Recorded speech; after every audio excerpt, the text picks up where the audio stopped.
Olá, meu amigo, olá, minha amiga. É bom estar com você mais uma vez no programa Reavivados por Sua Palavra, aqui na TV Novo Tempo, canal da Esperança. Eu sou o pastor Evandro Fávero e quero dar um grande abraço em você. Obrigado por estar junto conosco todos os dias, estudando a Bíblia Sagrada. Você também pode nos acompanhar através do youtube.com/Reavivados por Sua Palavra, NT. E se você já nos acompanha ou agora está nos acompanhando através da internet, um grande abraço, seja muito bem-vindo. Eu quero deixar para você também o incentivo para que você leia a Bíblia todos os dias. Quando a gente lê a Bíblia, ela nos transforma. Hoje é Isaías capítulo 9, é um capítulo maravilhoso que apresenta a vinda do Messias como a solução para os problemas deste mundo tenebroso e imerso na escuridão do pecado. Para que Deus possa falar conosco de maneira assim bem particular, eu quero orar com você mais uma vez. Vamos orar juntos? Bondoso Deus e Pai, muito obrigado pela palavra Tua, palavra de Deus. Dá-nos sabedoria para entendê-la nesse momento, pois nós oramos em nome de Jesus. Amém.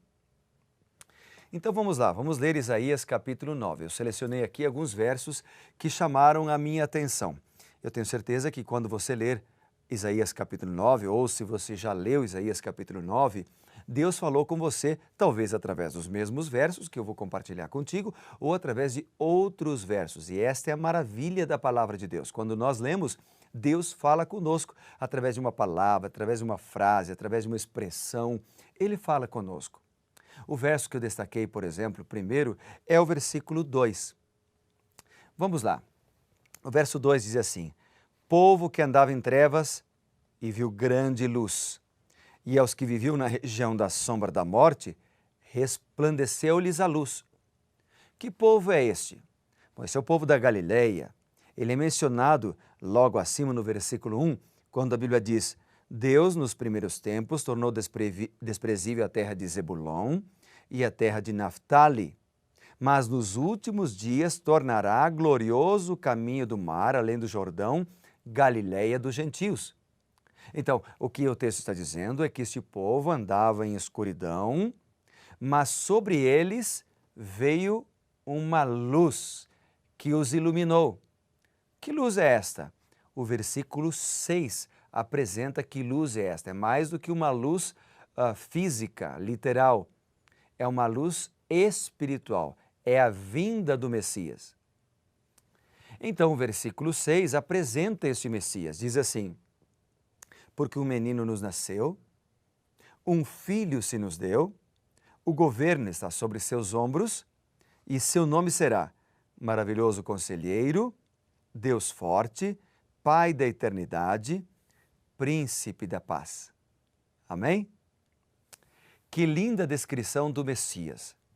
Ele é apresentado com diversas características aqui. Ele é a luz dos gentios. Ele é a luz de Israel. E ele é a luz do meu e do teu caminho também. Quando a gente vai para o Novo Testamento, por exemplo, lá no Evangelho de Mateus, esse texto aqui é citado e apresenta Jesus como a luz. Por exemplo, vamos juntos lá?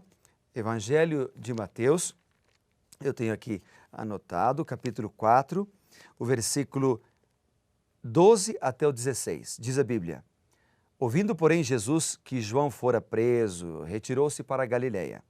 E deixando Nazaré, foi morar em Cafarnaum, situada à beira-mar, nos confins de Zebulon e Naftali, citadas também lá em Isaías. Por que ele foi morar lá? E aí Mateus diz: para que se cumprisse o que fora dito por intermédio do profeta Isaías. E o texto diz: terra de Zebulon, terra de Naftali, caminho do mar, além do Jordão, Galileia dos gentios. O povo que jazia em trevas viu grande luz, e aos que viviam na região e sombra da morte, resplandeceu-lhes a luz. Jesus foi morar lá para que se cumprisse as palavras de Isaías, ou seja, para que o povo tivesse luz. Em outras palavras, Jesus é a luz. Quando a gente vai lá para o Evangelho de João, ele amplia um pouquinho esse conceito para a gente, falando de maneira clara que Jesus é a luz. Vamos dar uma olhada ali? Evangelho de João, no capítulo 1.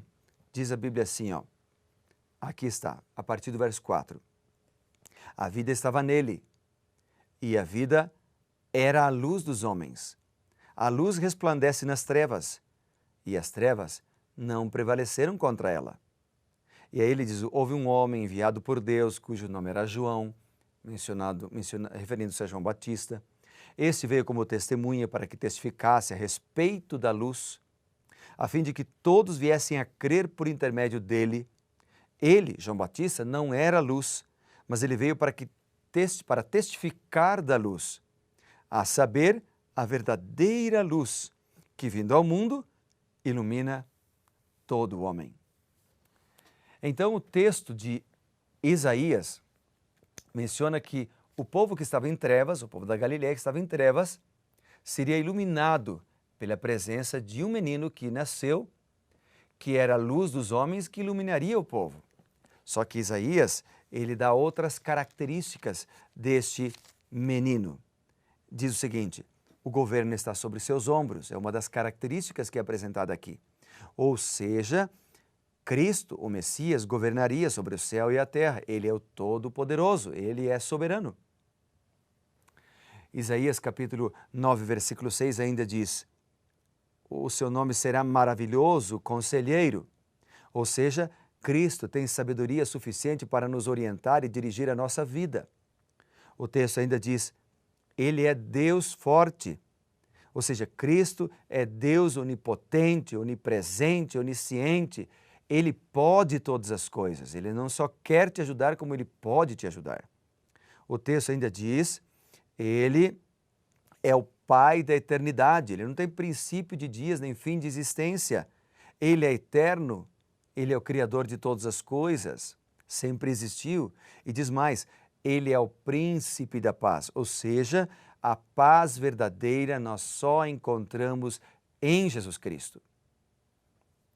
Que lindas mensagens, não é mesmo? Tudo isso aqui, essa aplicação, se cumpriu na vida de Jesus Cristo. Se a gente lê lá, por exemplo, em Mateus capítulo 25, versículo 31, eu coloquei aqui Apocalipse 11, verso 5, João 1, 3, Efésios 3, verso 9, Lucas 2, versículo 14, João 14, 27, Filipenses 4, verso 7, essas características mencionadas em Isaías 9, verso 6, se aplicam à vida de Jesus Cristo. Ele é o nosso Deus forte. Ele é o nosso Deus maravilhoso conselheiro. Ele é a nossa luz. Eu não sei como está a sua situação agora. Eu não sei qual é o seu problema que você talvez tenha que enfrentar. Mas uma coisa eu sei, Deus é maior. Ele cuida de você. Ele toma conta da sua vida se você permitir. Ele é a luz para os nossos caminhos. Ele nos dá sabedoria. Ele é um maravilhoso conselheiro, capaz de nos orientar para tomarmos decisões certas na vida. Portanto, você aceitará ser guiado por esse maravilhoso conselheiro Jesus Cristo? A decisão está em suas mãos. Mas Isaías capítulo 9 ainda apresenta mais coisas maravilhosas. Por exemplo, eu destaquei aqui o versículo 8, onde diz assim, dentro do contexto da profecia contra Israel, diz assim, o Senhor enviou uma palavra. O que o texto está falando, que Isaías está falando, é que Deus nunca nos deixa na escuridão. Ele envia a sua palavra, enviou através dos profetas a Bíblia Sagrada, nos orienta com o seu Santo Espírito, porque Ele quer guiar o seu povo. Basta nós aceitarmos ou não a sua orientação. Outro verso que eu destaquei aqui é o verso 13. O verso 13 diz o seguinte, todavia esse povo não se voltou para quem o fere, nem busca o Senhor dos exércitos. Esse verso apresenta uma tragédia, ou seja, o verso 8 apresenta um Deus disposto a ajudar, e o verso 13 um povo disposto a recusar ajuda. Então, Deus quer nos ajudar, Deus quer nos abençoar, mas cabe a nós decidirmos se vamos aceitar ou não a sua ajuda.